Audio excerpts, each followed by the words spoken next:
Introduction. Ezekiel 18, verse 31. Make you a new heart and a new spirit, for why will you die? These words were addressed to the house of Israel, who, from their history and from the verses in connection with the text, were evidently in a state of impenitency, and the requirement to make them a new heart and a new spirit was enforced by the weighty penalty of death.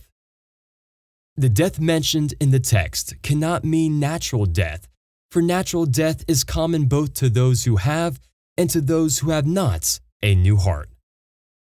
Nor can it mean spiritual death, which is a state of entire sinfulness, for then it should have read, "Why are ye already dead?"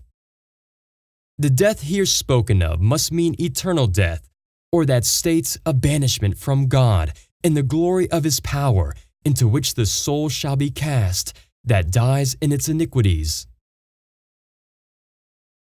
The command here addressed to the Israelites is binding upon every impenitent sinner to whom the gospel shall be addressed.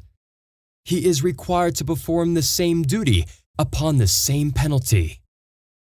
It becomes, therefore, a matter of infinite importance that we should well understand and fully and immediately obey the requirements. The questions that would naturally arise to a reflecting mind on reading this text are the following. 1. What are we to understand by the requirement to make a new heart and a new spirit? 2. Is it reasonable to require the performance of this duty on pain of eternal death? 3.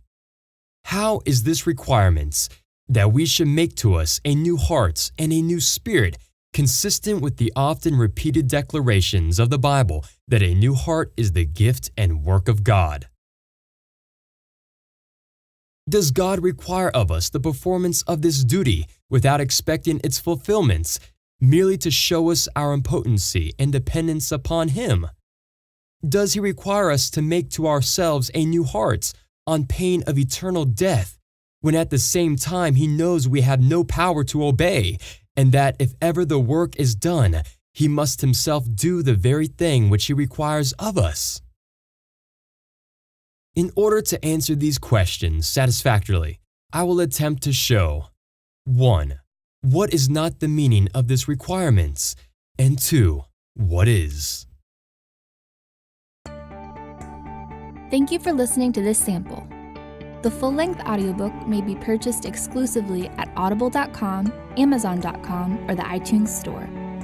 For additional Christian audiobooks or to learn how we can narrate your own book, please go to GodSounds.com. GodSounds, where faith is heard.